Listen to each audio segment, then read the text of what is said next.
Writers building Bengal की राजनीति का पावर सेंटर।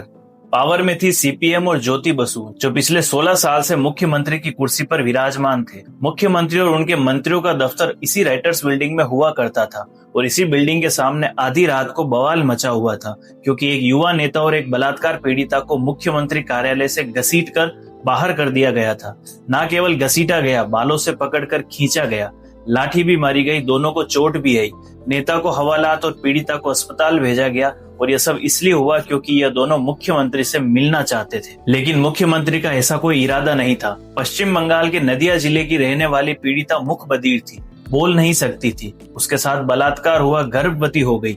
आरोप लगा सीपीएम के एक नेता पर। पीड़िता अपने परिवार के साथ पुलिस के पास गई, लेकिन केस दर्ज नहीं हुआ क्योंकि मामला सत्ताधारी पार्टी के नेता से जुड़ा हुआ था। मसला जनवरी 1993 का है। राज्य में सीपीएम की सरकार थी और केंद्र में कांग्रेस की। कांग्रेस के कुछ लोकल नेता पीड़िता को कांग्रेस की ही एक नेता के पास लेकर गए, जो उस वक्त केंद्रीय मंत्री और युवा कांग्रेस की तेज तर्रार अध्यक्ष थी। इस युवा नेता ने मुख्यमंत्री से मिलने का समय लिया, लेकिन मुख्यमंत्री बिना मिले ही अपने चेंबर से निकल गए। जैसे ही यह बात युवा नेता को पता चली, वह भड़क गई। गर्भवती पीड़िता के साथ वही चेंबर के सामने ही फर्श पर बैठ गई और दफ्तर को घेर लिया। पुलिस ने उन्हें मनाने की कोशिश की, लेकिन मुख्यमंत्री की उदासीनता से नाराज नौजवान महिला नेता बिल्कुल भी पीछे हटने के मूड में नहीं थी। इसके बाद जो कुछ भी हुआ वह बेहद शर्मनाक था। पुलिस ने बल प्रयोग किया। एक गर्भवती बलात्कार पीड़िता और एक महिला केंद्रीय मंत्री को बालों से घसीटकर राइटर्स बिल्डिंग से बाहर कर दिया गया। जैसे ही यह खबर कांग्रेस कार्यकर्ताओं को मिली, राइटर्स बिल्डिंग के बाहर प्रदर्शन शुरू हो गया, जो देर रात तक चलता रहा। 1996 में ममता बनर्जी को कांग्रेस के महासचिव जनार्दन द्विवेदी के घर के बाहर घंटों खड़े रहना पड़ा था, क्योंकि तब जनार्दन द्विवेदी और प्रणब मुखर्जी पश्चिम बंगाल के चुनावों को लेकर टिकटों के बंटवारे में लगे थे। ममता का गुस्सा तब और बढ़ गया जब उनके ज्यादातर समर्थकों को टिकट नहीं मिले। आधी रात मेयो रोड चौराहे पर खड़ी महिला नेता बाहर से शांत थी, लेकिन अंदर ही अंदर सन्नाटा उबाल मार रहा था। उस महिला ने कहा, अगर मैं फिर कभी राइटर्स बिल्डिंग में कदम रखूंगी तो सर ऊंचा करके रखूंगी। और शायद नीति ने भी यही तय कर रखा था। 18 सालों के बाद 20 मई 2011 को वो महिला नेता वापस राइटर्स बिल्डिंग में गई, समर्थकों के विशाल सैलाब के साथ, जो करीब 1 किलोमीटर तक पैदल चलकर आए थे। वो 3 दशक बाद हो रहे ऐतिहासिक बदलाव को अपनी आंखों से देख रहे थे। हजारों की भीड़ जय जयकार कर रही थी। नीली जरी की किनारी वाली चटक सफेद रंग की साड़ी पहने वो महिला नेता उन्हीं सीढ़ियों से, उसी गलियारे से होकर राइटर्स बिल्डिंग गई, जहां से उसे कभी धक्का मारकर बाहर निकाला गया था। जिस चेंबर में उसे घुसने नहीं दिया गया था, उसी चेंबर में गई और मुख्यमंत्री की कुर्सी पर बैठी, क्योंकि उसने कम्युनिस्टों के गढ़ को ध्वस्त कर दिया था। परिवर्तन हुआ। बंगाल में सीपीएम का 34 सालों का शासन खत्म हुआ और शुरू हुआ एक नया दौर। कल्पना करिए, हिंदुस्तान में क्या यह संभव है कि एक लोअर मिडिल क्लास की महिला बिना किसी गॉडफादर या किसी राजनीतिक बैकग्राउंड के देश की राजनीति में सिरमौर बनकर उभरे? क्या दुबली पतली कम लंबाई की एक सूती साड़ी और हवाई चप्पल में घूमने वाली महिला के बेबाक अंदाज से विपक्षी खौफ में आ सकते हैं? सोच सकते हैं कि यह महिला संसद में एक बुली सांसद को कॉलर पकड़कर सदन से बाहर पटक सकती है?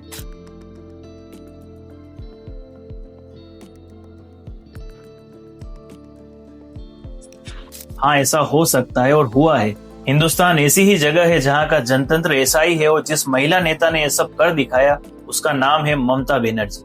पश्चिम बंगाल के मुख्यमंत्री और तृणमूल कांग्रेस की अध्यक्ष ममता बनर्जी के माता पिता बिल्कुल साधारण लोग थे, जो किसी तरह अपना जीवन यापन करते थे। वो बहुत छोटी उम्र में कोलकाता आ गई थी। ममता अब भी उस 2 कमरों वाले नंबर 30B में रहती है, जहाँ वो पली बड़ी थी। स्कूल का सर्टिफिकेट बताता है कि ममता 5 जनवरी 1955 को पैदा हुई, लेकिन यह उनका असली जन्मदिन नहीं है। स्कूल में एडमिशन कराते समय उनके पिता ने यह तारीख दर्ज करा दी थी।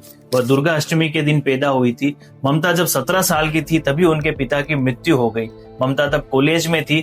घर में छोटे भाई बहन थे। माँ की तबीयत ठीक नहीं रहती थी। सबकी देखभाल की जिम्मेदारी ममता पर ही थी। 1970 तक ममता सक्रिय राजनीति में आ चुकी थी। उन्होंने कॉलेज में कांग्रेस के छात्र संगठन छात्र परिषद को मजबूत करना शुरू किया और पहले से स्थापित डीएसओ छात्र संगठन को कड़ी टक्कर दी। कॉलेज में ही रहते कांग्रेस के नेताओं से संपर्क बढ़ा। 1972 से 1977 तक कांग्रेस की सरकार थी। नौकरियों के ऑफर मिले, लेकिन ममता ने ठुकरा दिए। ममता को यह शुरू से क्लियर था कि उन्हें क्या करना है। उन्हें राजनीति ही करनी थी, और नौकरी ज्वाइन करती तो राजनीतिक सक्रियता कम हो जाती। 1977 का चुनाव देश, बंगाल और ममता तीनों के लिए एक टर्निंग पॉइंट था। इमरजेंसी के बाद हुए चुनावों में कांग्रेस का सफाया हो गया। इंदिरा गांधी समेत कई बड़े बड़े दिग्गज धराशायी हो गए। देश में जनता पार्टी की सरकार बनी और बंगाल में मार्क्सवादी कम्युनिस्ट पार्टी की। আমরা বললাম যে তখন একাই চলবেন আপনারা চলবেন। ममता कॉलेज की राजनीति के साथ साथ कोलकाता की सड़कों पर भी उतर चुकी थी। इंदिरा गांधी को गिरफ्तार किया गया तो ममता बनर्जी ने विरोध में प्रदर्शन किया। गिरफ्तारी दी तब वह श्री शिक्षा कॉलेज से बीएड कर रही थी। वह प्रदर्शनों में किताबें लेकर जाती थी। प्रधानमंत्री मोरारजी देसाई कोलकाता आए तो कांग्रेस नेताओं ने काला झंडा दिखाने का प्लान बनाया। पुलिस के सख्त पहरे के बावजूद ममता काला झंडा लहराते हुए काफिले के सामने पहुंच गई। जैसे ही प्रधानमंत्री की गाड़ी आई, नारे लगाते हुए उनकी गाड़ी के सामने जाकर खड़ी हो गई और काला झंडा उनकी गाड़ी पर टिका दिया। वैसे यह पहली बार नहीं था। 1975 में वो सोशलिस्ट लीडर जयप्रकाश नारायण की कार के बोनट पर भी चढ़ चुकी थी। धीरे धीरे ममता पुलिस प्रशासन और सत्ताधारी सीपीएम की नजरों में आने लगी। उनके मोहल्ले में कई बार बम फेंके गए, चाकू, छुरी और बंदूक दिखाकर धमकाया जाता। पुलिस में शिकायत पर कोई कार्रवाई नहीं होती, लेकिन इन सब के बावजूद ममता पीछे नहीं हटी, बल्कि ये लड़ाई और आगे बढ़ती गई। माई अनफॉरगेटेबल मेमोरीज में ममता बनर्जी लिखती है कि सीपीएम की मिलिशिया से उनकी लड़ाई पूरी जिंदगी चलती रही। 365 में से 330 दिन कोलकाता की सड़कों पर जान की बाजी लगाना रूटीन काम था। रोज नारेबाजी, धरना प्रदर्शन, रोज हिंसा। कॉलेज के छात्र संघ चुनाव के दौरान छात्र परिषद और कम्युनिस्ट संगठनों के बीच लड़ाई झगड़ा सामान्य बात थी। यहाँ तक कि गोली बम तक चल जाते थे। पुलिस की लाठियां मिलती सो अलग, लेकिन बेबाक अंदाज वाली निडर ममता हमेशा आंदोलन में आगे रहती। चाहे इंदिरा गांधी के पक्ष में रैली निकालनी हो या बंगाल में लेफ्ट की उभरती राजनीति के विपक्ष में, ममता हमेशा आगे रही। लेकिन 70 के दशक में ही लेफ्ट ने नक्सलवाड़ी के बाद कांग्रेस को बंगाल से चलता कर दिया और सत्ता हासिल कर ली। वो वक्त था कि बंगाल की राजनीति में हिंसा का जो प्रवेश हुआ वो कभी गया ही नहीं। हिंसा के बीच लेफ्ट ने सत्ता हासिल की थी और हिंसा के साथ ही उसे बनाए रखने का प्रयत्न भी किया। 1978 से 1983 तक छात्र परिषद ने खूब रैलियां, प्रदर्शन, आंदोलन किए, लेकिन कांग्रेस की आपसी गुटबाजी की वजह से धीरे धीरे यह कम होती गई। 1980 में इंदिरा गांधी सत्ता में वापस आई। 1983 में कोलकाता में कांग्रेस का कन्वेंशन हुआ। ममता बनर्जी को वीवीआईपी डेलीगेट्स की देखभाल की जिम्मेदारी मिली। यही पहली बार ममता बनर्जी राजीव गांधी से मिली। अगले ही साल प्रधानमंत्री इंदिरा गांधी की हत्या हो गई। राजीव तो बंगाल के मिदनापुर में थे। वह दिल्ली लौट गए और फिर प्रधानमंत्री पद की शपथ ली। चुनावों का ऐलान हुआ। नींद, आराम और फैशन को त्याग कर ममता ने पार्टी के लिए जो काम किया वह जल्द ही बंगाल कांग्रेस के नेताओं की नजर में खटकने लगी। 1984 में इंदिरा गांधी बंगाल में नए उम्मीदवारों की खोज कर रही थी, विशेषकर महिला उम्मीदवार, क्योंकि बंगाल कांग्रेस में इन फाइटिंग बहुत ज्यादा थी। एक वरिष्ठ नेता ममता को जानते थे, उन्होंने उनका नाम प्रपोज कर दिया। ममता को लोकसभा सीट तो मिल गई, लेकिन लेफ्ट के सीनियर और वेटरनल लीडर सोमनाथ चटर्जी के खिलाफ। यह सीट थी जादवपुर। जादवपुर को कम्युनिस्टों का गढ़ कहा जाता था। सोमनाथ चटर्जी 2 बार से सांसद थे। कांग्रेस के बड़े बड़े नेता वहां से चुनाव लड़ने से कतराते थे। खुद ममता को जीत की उम्मीद नहीं थी, लेकिन वो पीछे हटने को भी तैयार नहीं थी। लेफ्ट ने ममता के खिलाफ दुष्प्रचार किया कि ममता के पास अमेरिका की यूनिवर्सिटी से एक फर्जी डिग्री है। ঘিরে 1985 সালে 2রা মার্চ দ্য টেলিগ্রাফ সংবাদপত্রে প্রকাশিত প্রতিবেদন অনুযায়ী মমতা বন্দ্যোপাধ্যায়কে নাকি ডক্টরেট ডিগ্রি দিয়েছে the university of east Georgia नामे একটি বিশ্ববিদ্যালয়। ममता एक पढ़ी लिखी महिला थी, लेकिन इस आक्रमण से बौखला गई। उन्होंने भी जवाबी हमला किया और सोमनाथ चटर्जी पर तरह तरह के आरोप लगाए। तब तक माहौल बदल चुका था, क्योंकि चुनाव की घोषणा से पहले इंदिरा गांधी की हत्या हो चुकी थी। सिंपैथी वोट मिले और ममता बनर्जी ने महज 29 साल की उम्र में एक बड़े नेता को हराकर पहली बार संसद में कदम रखा। This is wrong. I am not. I cannot reply the CPM को। 1984 के बाद ममता रुकी नहीं। बंगाल उनका प्रेम था। लेफ्ट को सत्ता से बेदखल करना उनका लक्ष्य था। वो जिलों जिलों में जाकर लोगों से मिलती रही। कोई भी हत्या, रेप या विरोध होता, ममता वहां मौजूद होती। उनकी इसी मौजूदगी के दौरान प्रख्यात लेखिका महाश्वेता देवी से उनका परिचय हुआ। महाश्वेता देवी ने ही ममता को दीदी का तमगा दिया, जो उनके साथ हमेशा के लिए रह गया। बंगाली में दीदी माने हर प्रॉब्लम का एक सॉल्यूशन। उनकी लोकप्रियता बढ़ती गई, लेकिन इससे उनकी ही पार्टी के भीतर उनका विरोध भी होने लगा। कांग्रेस पार्टी की बंगाल इकाई में गुटबाजी अपने चरम पर थी और किसी युवा नेता पर सीधा प्रधानमंत्री राजीव गांधी का हाथ होना बाकी नेताओं के लिए चुनौती थी। ममता की शिक्षा को लेकर तमाम तरह के दुष्प्रचार किए गए और उसमें उनकी पार्टी के लोग भी शामिल थे, लेकिन राजीव गांधी ढाल की तरह ममता के साथ खड़े थे। एक दिन संसद भवन में राजीव गांधी ने ममता को बुलाया। ममता घबरा गई, समझ नहीं आ रहा था कि क्या हो गया, लेकिन अंदर पहुंची तो राजीव के व्यवहार से चौंक गई। राजीव ने उनसे कहा कि मैं तुम्हारे साथ हूँ, तुम चिंता मत करो और मैं तुम्हें यूथ कांग्रेस का महासचिव नियुक्त कर रहा हूँ। ममता स्तब्ध थी। विरोधियों की सारी साजिशें धरी की धरी रह गई। संसद में भी युवा ममता अपने तीखे तेवरों के लिए पहचानी गई। नवंबर 1988 में हरियाणा के मुख्यमंत्री देवीलाल की बहू सुप्रिया की संदिग्ध परिस्थितियों में गोली लगने से मौत हो गई। देवीलाल परिवार ने इसे हादसा बताया, जबकि कांग्रेस ने हत्या का आरोप लगाया। ममता बनर्जी ने सदन की कार्यवाही के दौरान 0 ओवर में इस मुद्दे को उठाया और सीबीआई जांच की मांग की। विपक्ष के नेता उनका समर्थन करने की बजाय बार बार टोक रहे थे। ममता बनर्जी हाथ में उस वक्त चांदी का कड़ा पहनती थी। उन्होंने उसे उतारा और मधु दंडवते के सामने रख दिया और कहा, अगर आप लोगों में हिम्मत नहीं है तो यह कड़ा पहनकर घर बैठ जाइए। जवाब में तेलुगु देशम के एक सांसद ने अपने जूते उतारकर ममता की टेबल पर रख दिए। सदन में भारी हंगामा हुआ। ममता घर आई और खाना खाकर सो गई। रात करीब 3 बजे उनका फोन बजा। उठाने पर दूसरी तरफ से आवाज आई, बधाई हो, आज तुमने सदन में औरतों का मान रखा। जिन्होंने तुम्हारी सीट पर जूते रखे उनका मुंह तोड़ जवाब दो। ये प्रधानमंत्री राजीव गांधी की आवाज थी। पहली बार सांसद बनी युवा नेता के लिए यह बड़ी बात थी। 1987-88 में राजीव गांधी ममता को यूथ कांग्रेस का अध्यक्ष बनाना चाहते थे, लेकिन उनकी अपनी ही पार्टी के नेताओं ने इसका विरोध किया। आखिर में तय यह हुआ कि ममता को महिला कांग्रेस में समायोजित किया जाए। बंगाल दौरे पर आए राजीव दिल्ली लौट रहे थे। फ्लाइट में उनके साथ ममता और कई अन्य कांग्रेसी नेता भी शामिल थे। राजीव ने ममता की तारीफ की और कहा कि ममता, तुम अच्छा काम कर रही हो, मैं तुम्हें कुछ बड़ी जिम्मेदारी देना चाहता हूँ। ममता ने साफ कहा, आपका यह कहना ही बड़ी बात है, मुझे कुछ नहीं चाहिए, मैं महिला कांग्रेस में नहीं जाऊंगी। राजीव समझ गए। उन्होंने कहा कि ठीक है, जो तुम नहीं चाहती वह तुमसे नहीं कराऊंगा। बंगाल कांग्रेस की इन फाइटिंग इतनी ज्यादा थी कि ममता बनर्जी को दरकिनार करने की कोशिश की जाती रही। ममता बनर्जी के समर्थक यह मानते हैं कि 1989 के लोकसभा चुनाव में कांग्रेस ने लेफ्ट के साथ मिलकर उनको हरवा दिया। चुनाव हारने के बाद ममता ने दिल्ली छोड़ दी। पूरा ध्यान बंगाल पर लगाया। 1990 में बसों का किराया बढ़ाने के खिलाफ आंदोलन हो रहा था। पुलिस की फायरिंग में 3 लोग मारे गए। ममता नजरबंद थी। 12 अगस्त 1990 को राजीव गांधी के निजी सचिव का फोन आया, उन्हें दिल्ली बुलाया गया। दिल्ली में राजीव ने ममता से कहा कि इंतजार बहुत लंबा हो गया, अब तुम्हें पश्चिम बंगाल यूथ कांग्रेस की कमान संभाल लेनी चाहिए। साथ ही राजीव ने ममता को लेकर चिंता भी जाहिर की। कहा कि तुम्हारी जान को खतरा है, तुम्हें मारने की प्लानिंग हो रही है। ममता ने राजीव को धन्यवाद दिया और वापस कोलकाता लौट आई। 16 अगस्त 1990 को कोलकाता में कांग्रेस का बड़ा प्रदर्शन था। ममता बनर्जी की मां डर रही थी। उन्होंने ममता को प्रदर्शन में जाने से रोका, लेकिन ममता नहीं मानी। मां का अंदेशा सही साबित हुआ। हाजरा मोड़ के पास 4-5 टैक्सियों में भरकर आए गुंडे रैली पर टूट पड़े।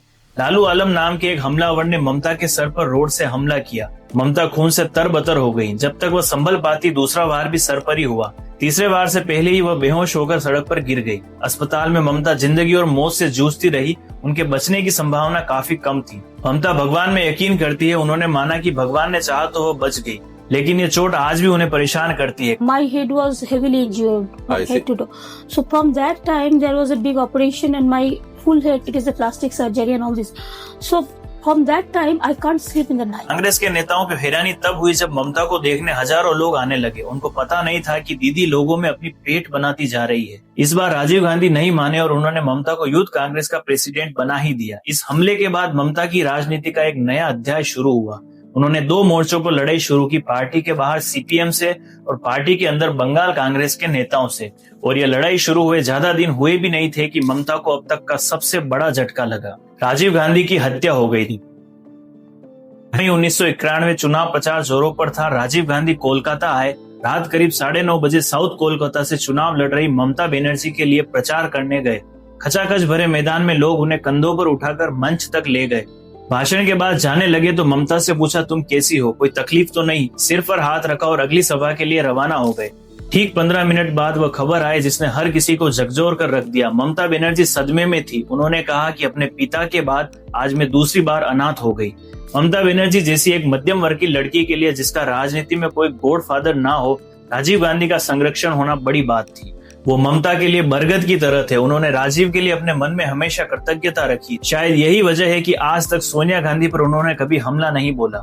1991 के चुनाव से पहले कांग्रेस के कुछ नेताओं ने उनके सामने एक प्रस्ताव रखा। कहा अगर वह मानिकतला से अपना उम्मीदवार हटा दे तो साउथ कोलकाता में सीपीएम उन्हें डिस्टर्ब नहीं करेगी, और अगर ऐसा नहीं किया तो साउथ कोलकाता में वह उन्हें जीतने नहीं देंगे। लेफ्ट कांग्रेस की ऐसी जुगलबंदी देख ममता भड़क गई। उन्होंने सिरे से इस प्रस्ताव को खारिज कर दिया। ममता बंगाल में कांग्रेस की दुर्गति के जिम्मेदार अपनी ही पार्टी के नेताओं को मानती थी। पार्टी की स्थिति इस दौरान तरबूज के जैसी थी, बाहर से हरा अंदर से लाल। पार्टी में उस समय 2 धड़े थे। एक उदारवादी जो सुविधाजनक विपक्ष की भूमिका में था, वो सरकार के साथ समन्वय बनाकर जो जैसा चल रहा है चलने दो वाले मूड में था। 2-4 सीटें जीत ले, राज्य में पार्टी का संगठन बना रहे, बस इतना ही। उदारवादी धड़े के नेता प्रणब मुखर्जी को माना जाता है। इंदिरा गांधी के करीबी रहे कांग्रेस के सीनियर लीडर मुखर्जी प्रधानमंत्री की कुर्सी के दावेदार थे, लेकिन उस पर बैठे राजीव गांधी और उनके बीच रिश्ते अच्छे नहीं थे। यही वजह थी कि बंगाल में राजीव गांधी लगातार ममता को प्रमोट कर रहे थे। दूसरा गुट कट्टर लेफ्ट विरोधी नेताओं का था, जो आक्रामक राजनीति का पक्षधर था। कम्युनिस्टों का शासन उखाड़ फेंकने के लिए कुछ भी करने को तैयार था, जो किसी भी तरह का समझौता नहीं करना चाहता था। ममता बनर्जी इसी गुट का नेतृत्व कर रही थी। ममता बनर्जी 1991 में खुद चुनाव लड़ने की बजाय दूसरे उम्मीदवारों के लिए प्रचार करना चाहती थी। राजीव गांधी ने उन्हें चुनाव लड़ने के लिए तैयार किया था, वह चुनाव जीत गई। पीएम नरसिम्हा राव की कैबिनेट में मानव संसाधन, विकास, युवा मामले, खेल, महिला एवं बाल विकास राज्य मंत्री भी बनी, जिसकी उन्हें बिल्कुल भी उम्मीद नहीं थी। कांग्रेस पार्टी पहली बार गांधी नेहरू परिवार के नेतृत्व के बिना चुनाव में उतरी। परिणाम स्वरूप पार्टी में अपनी पकड़ बनाने की चाहत और गुटबाजी के कारण पार्टी ढलान पर जा पहुंची। पर जो ठहर जाए वो ममता बनर्जी कैसे हो सकता है। लुटियंस दिल्ली उनको कभी रास नहीं आई। माँ, माटी और मानुष बंगाल ही उनके लिए सब कुछ था। जहाँ पार्टी में आपसी गुटबाजी इतनी ज्यादा थी कि कम्युनिस्ट सरकार को चुनौती देने वाला कोई नहीं था, ममता बनर्जी ने इस तरबूज कॉम्बिनेशन को चुनौती देने का फैसला किया। उन्होंने बंगाल कांग्रेस के अध्यक्ष पद के लिए दावेदारी ठोकी, लेकिन हार गई। ममता अपना समय बंगाल में ही ज्यादा बिताती थी, अपने पुराने घर में ही ऑफिस चलाती थी, और फिर वो दिन आया जब कांग्रेस ने उनका गुस्सा देखा। ममता प्रलयंकारी टाटा कानून के खिलाफ अपनी ही सरकार के खिलाफ पोस्टर लेकर चली गई। इस पोस्टर पर लिखा था टाटा टू टाटा। कांग्रेस में काफी अंदरूनी बवाल हुआ, लेकिन ममता बनर्जी नहीं मानी। अपने मंत्रालय को लेकर भी भिड़ गई। हम लोग आए हुए हैं तो हमारा वोटर का मर्जी से आई हुई है, इसी के लिए वोटर्स का जो प्रॉब्लम है ये तुलना मेरे को कर्तव्य है, मैं जरूर तुलेगा। और नीचे आपका चेहरा किसका है? साफ साफ बोल दिया कि ऐसे तो देश में स्पोर्ट्स का विकास नहीं हो सकता। फिर एक दिन वह भी आया जब उन्होंने भरे मन से मंत्री पद से इस्तीफा देने का ऐलान भी कर दिया। ये ऐतिहासिक ब्रिगेड मैदान का कंपाउंड था, जहां जनसभा करना ममता बनर्जी का सपना था, लेकिन कांग्रेस लंबे समय से सत्ता से बाहर थी और पार्टी के पास इंदिरा राजीव जैसा कोई चेहरा भी नहीं था जिसके चेहरे पर भीड़ खींची चली आए। इसलिए सपना सपना ही लगता था, लेकिन ममता ने इसे कर दिखाया। ब्रिगेड चलो का नारा दिया और 25 नवंबर 1992 को रैली का ऐलान कर दिया। मैदान खचाखच भरा हुआ था, भीड़ उत्साहित थी और इसी रैली में खुले मन से ममता ने मंत्री पद से इस्तीफा देने की घोषणा कर दी। उनका कहना था कि वह अपनी माटी से दूर होने की अपराध बोध में थी, उन्हें केंद्र की जिम्मेदारियों से मुक्त होना था, बंगाल में होना था। ममता बनर्जी के इस फैसले ने लोगों को चौंकाया और अंततः 1993 में उन्हें पद मुक्त कर दिया गया, लेकिन कांग्रेस पर ममता के हमले जारी रहे। यह गतिरोध चलता रहा, जिसका ट्रिगर पॉइंट आया 1996 के चुनाव में। कांग्रेस के उम्मीदवारों की लिस्ट में कुछ नामों पर ममता बनर्जी ने आपत्ति जताई, खुद चुनाव न लड़ने की धमकी दी, लेकिन कांग्रेस नेतृत्व पर इसका कोई असर नहीं हुआ। ममता चुनाव लड़ी और जीती भी, लेकिन दिल में विरोध की आग सुलग रही थी। अब धीरे धीरे ममता को किनारे किया जाने लगा। संसद में बोलने वालों की लिस्ट में उनका नाम नहीं होता। 1997 में फिर से संगठन के चुनाव हुए। ममता बनर्जी ने फिर से प्रदेश अध्यक्ष के लिए दावेदारी की। एक बार फिर से उन्हें हार का सामना करना पड़ा। यहीं से बगावत के बीज पड़े। यह पंडित जवाहरलाल नेहरू की पुण्यतिथि थी। नजरू मंच में बैठक हुई। यह मंच बंगाल के विद्रोही कवि नजरुल के नाम पर था। सारे भाषणों का सार यही था कि सच्चे कार्यकर्ताओं को ठगा जा रहा है, चुनाव महज तमाशा बनकर रह गया है। तृणमूल यानी जमीनी कार्यकर्ता एक तरफ सीपीएम के गुंडों और पुलिस से लड़ रहा था और दूसरी तरफ अपनी ही पार्टी के नेताओं से दिल्ली में बैठे लोग विरोध की इन आवाजों को लगातार अनसुना कर रहे थे। लेकिन वह बंगाल की भूमि थी, लिहाजा बगावत का खुला फैसला हुआ। 21 जुलाई 1993 को राइटर्स बिल्डिंग के सामने हुई फायरिंग में मारे गए कार्यकर्ताओं की याद में जिला सम्मेलनों का आयोजन शुरू किया गया। जवाब में दूसरे धड़े ने कोलकाता के नेताजी इंडोर स्टेडियम में कांग्रेस के राष्ट्रीय अधिवेशन का ऐलान किया, जिसमें पार्टी के सारे बड़े नेताओं का आना तय हुआ, सोनिया गांधी और सीताराम केसरी का भी। Ma'am any plans of contesting Lok Sabha by election? Mamata ने बगावत का ऐलान किया, कहा नेता इंडोर रहेंगे और कार्यकर्ता आउटडोर। 9 अगस्त 1997 का दिन बंगाल की राजनीति के लिए ऐतिहासिक था। ममता बनर्जी ने अपनी ही पार्टी के नेताओं को खुली चुनौती दे डाली थी। राष्ट्रीय अधिवेशन के पैरेलल रैली कर बगावत करने को तैयार कार्यकर्ताओं की फौज खड़ी कर दी थी। स्टेडियम के अंदर कांग्रेस पार्टी के नेताओं का अधिवेशन चल रहा था और बाहर कार्यकर्ताओं का हुजूम था, जो ममता बनर्जी के तृणमूल कार्यकर्ता सम्मेलन का हिस्सा थे। कार्यकर्ताओं की भीड़ को संबोधित करते हुए ममता ने ऐलान किया कि कांग्रेस पार्टी के भीतर अब वह तृणमूल मंच बनाकर संघर्ष करेंगे। सोनिया गांधी ने ममता बनर्जी को मनाने की कोशिश की कि वह पार्टी ना छोड़े और ममता ने सोनिया को मनाने की कोशिश की कि वह पार्टी की कमान संभाले। राजीव गांधी के परिवार से ममता का भावनात्मक लगाव था। यही वजह थी कि वह उनकी मौत के बाद कम से कम 100 बार वहां गई। 12 दिसंबर 1997 को दिल्ली में सोनिया गांधी और ममता बनर्जी की मुलाकात हुई। ममता ने मौजूदा नेतृत्व से नाराजगी जताई और सोनिया गांधी से पार्टी की जिम्मेदारी संभालने को कहा, लेकिन सोनिया गांधी ने यह कहकर मना कर दिया कि वह विदेशी है और लोग उन्हें स्वीकार नहीं करेंगे। ममता बनर्जी महाजोट करना चाहती थी, मतलब कि जो एंटी सीपीएम फोर्सेस हैं उनको जोड़ा जाए। प्रणब मुखर्जी का हमेशा उसके लिए वो लचीला हुआ, वहाँ सेकुलरिज्म की बात कही गई कि साहब जो है सांप्रदायिकता एक बहुत बड़ा इशू है, मतलब भाजपा जो है उस महाजोट में न। सोनिया ने ममता से पार्टी के लिए एकजुट रहने के लिए कहा। बंगाल के प्रभावी महासचिव ऑस्कर फर्नांडिस को बुलाया, एक नोट तैयार करने के लिए कहा गया जिससे कोई अपमानित ना हो, लेकिन ये नोट कभी छपा ही नहीं। 17 दिसंबर 1997 यह किसी नई पार्टी के रजिस्ट्रेशन के लिए आखिरी तारीख थी। पार्टी का संविधान तैयार था। ममता ने पार्टी के रजिस्ट्रेशन के लिए आवेदन कर दिया, लेकिन यह बेहद गुपचुप तरीके से किया गया। घर के बाहर मीडिया था, लगातार नेताओं के फोन आ रहे थे, इसलिए ममता ने पूरी सावधानी बरती, किसी को भनक तक नहीं लगने दी। 19 दिसंबर को फिर से सोनिया गांधी के साथ बैठक हुई। तय हुआ कि रात में ही ड्राफ्ट जारी कर दिया जाएगा। अगले दिन ममता कोलकाता लौट आई, लेकिन दिल्ली से जो ऐलान होने वाला था नहीं हुआ। 22 दिसंबर को खबर आई कि ममता बनर्जी को पार्टी से निष्कासित कर दिया गया है। ममता ने प्रेस कॉन्फ्रेंस बुलाई और ऐलान किया कि वह तृणमूल कांग्रेस से चुनाव लड़ेगी। I am going to the election with 3MC symbol. So there is no scope, even if there is any proposal from the High Command. You know, High Command means I only consider Sonia Gandhi, not nobody else. This is a Gandhi family, Nehru family. I respect that family, and everybody of this country respects this family because they sacrifice their blood. So if Sonia ji comes, whatever she will tell, I will listen. If Sonia ji don't comes, then I don't believe this leadership. 1 जनवरी 1998 को चुनाव आयोग ने तृणमूल कांग्रेस को एक राजनीतिक दल के तौर पर मान्यता दी। अपने पहले चुनाव में ममता बनर्जी 7 सांसदों के साथ लोकसभा पहुंची। ममता बनर्जी का उद्देश्य केवल एक ही था, लेफ्ट को बंगाल की राजनीति से विदा करना। इसके लिए उन्हें किसी आइडियोलॉजिकल समस्या से डर नहीं था। अब पार्टी पूरी तरह से राज्य की राजनीति में विपक्ष की भूमिका में थी।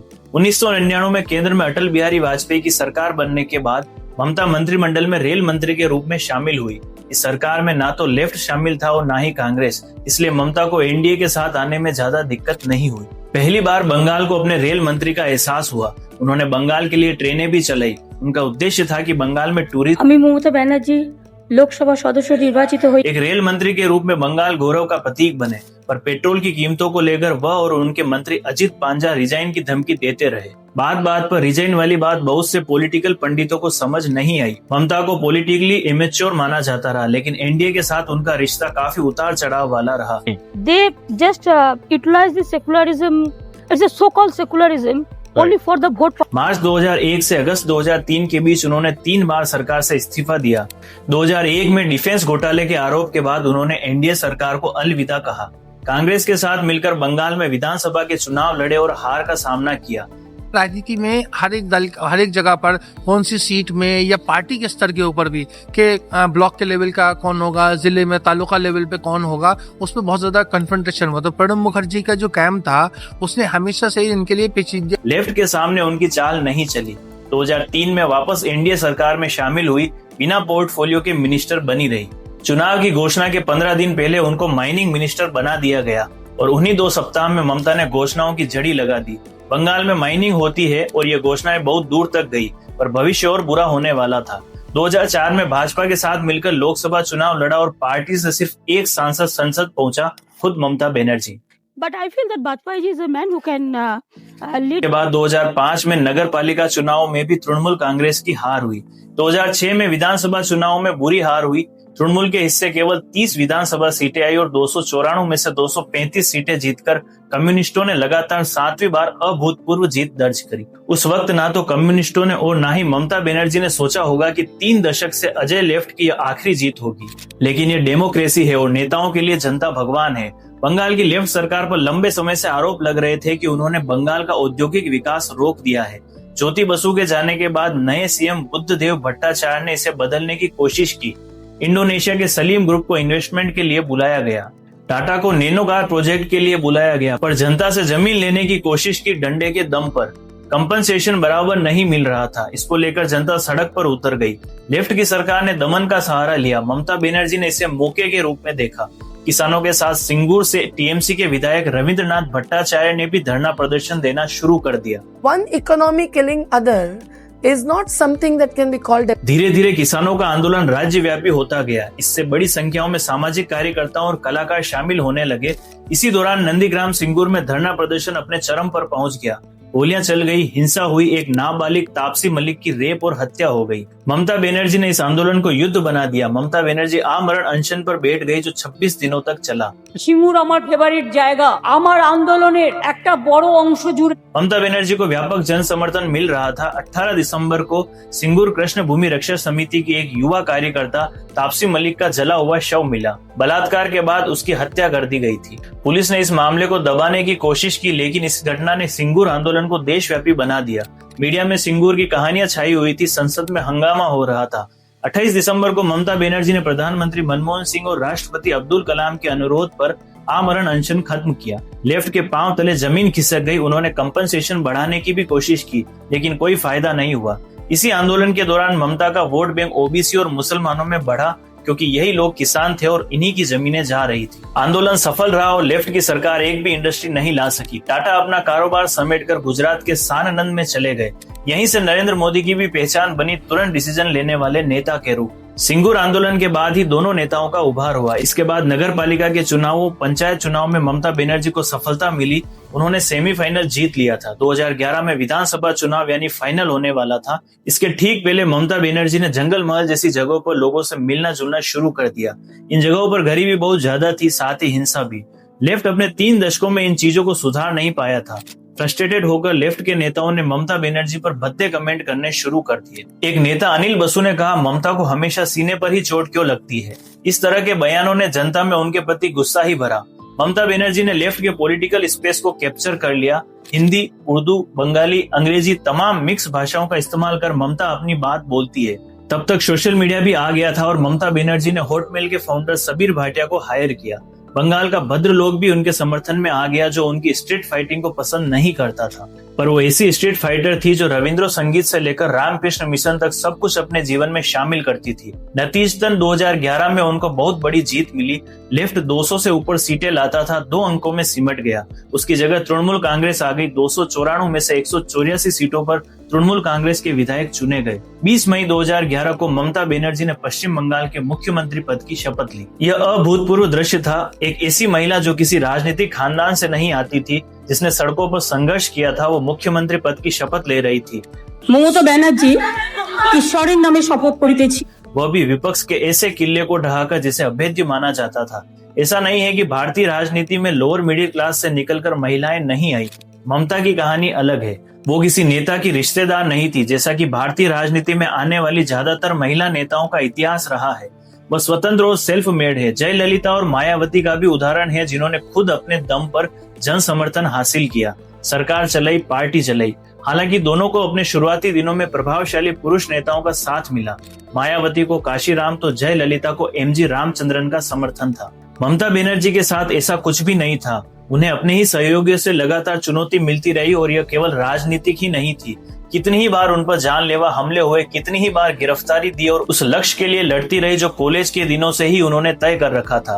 वो लक्ष्य था परिवर्तन। परिवर्तन हुआ और इस परिवर्तन की नायक थी ममता बनर्जी, जिन्होंने 34 सालों से पश्चिम बंगाल की सत्ता पर काबिज लेफ्ट को उखाड़ फेंका था।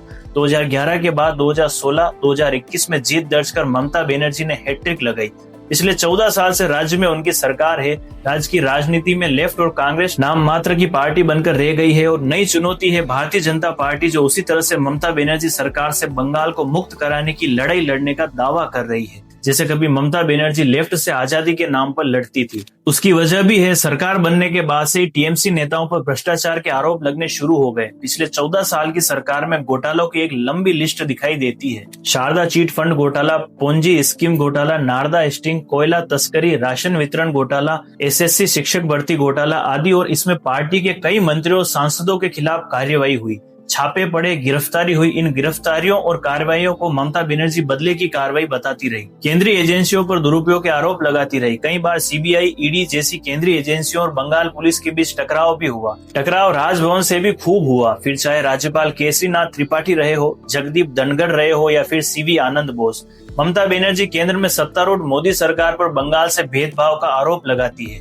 उज्ज्वला, पीएम आवास और मनरेगा जैसी केंद्र की तमाम योजनाओं के लिए फंड रोकने का आरोप लगाती है और कहती है कि मोदी शाह किसी भी तरह से बंगाल को अपने नियंत्रण में लेना चाहते हैं। वहीं दूसरी तरफ राज्य की राजनीति में मुख्य विपक्ष की भूमिका निभा रही भाजपा ममता बनर्जी का चित्रण एक तानाशाह की तरह करती है। 2021 के विधानसभा चुनाव में भाजपा ने बंगाल में आक्रामक चुनाव अभियान चलाया।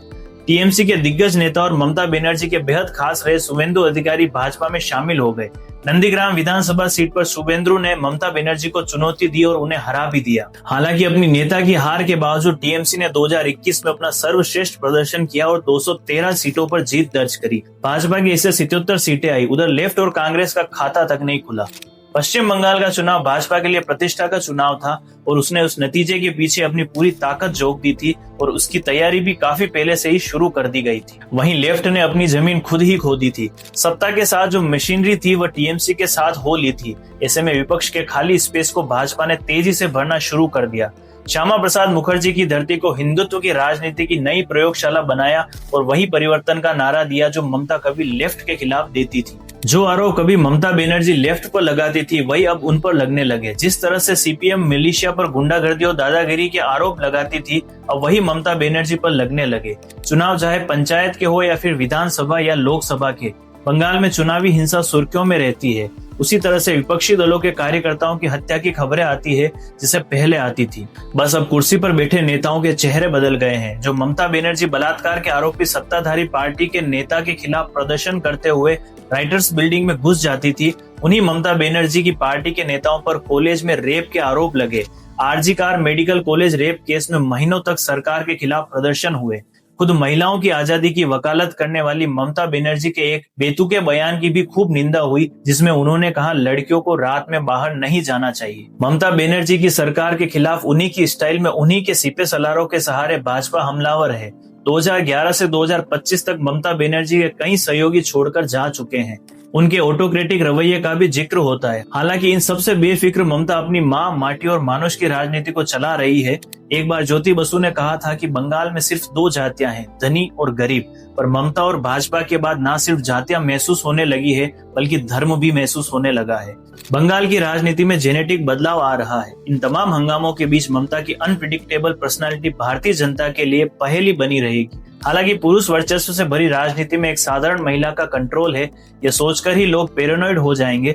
यह कंट्रोल कैसे बना हुआ है ये सोचने का विषय है। ऐसा भी नहीं है कि ममता हमेशा गुस्से में रहती है। वो पेंटिंग भी करती है, पियानो भी बजाती है, कविताएं भी लिखती है। 2019 लोकसभा चुनाव के बाद उनका एक वीडियो वायरल हुआ जिसमें वो पियानो बजा रही थी। उनके मूड को लेकर एक मजेदार वाकया भी है, तो जाते जाते वह भी सुनते जाइए।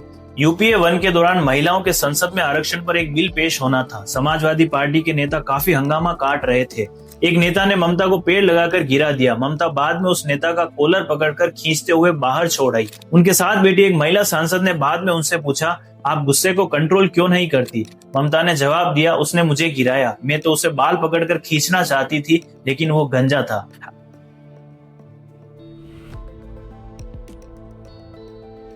तो यह थी ममता बनर्जी की जिंदगी की पूरी कहानी। यह एपिसोड आपको कैसा लगा हमें कमेंट सेक्शन में जरूर बताइए और जाते जाते हमारे चैनल को अपना प्यार जरूर देके जाए।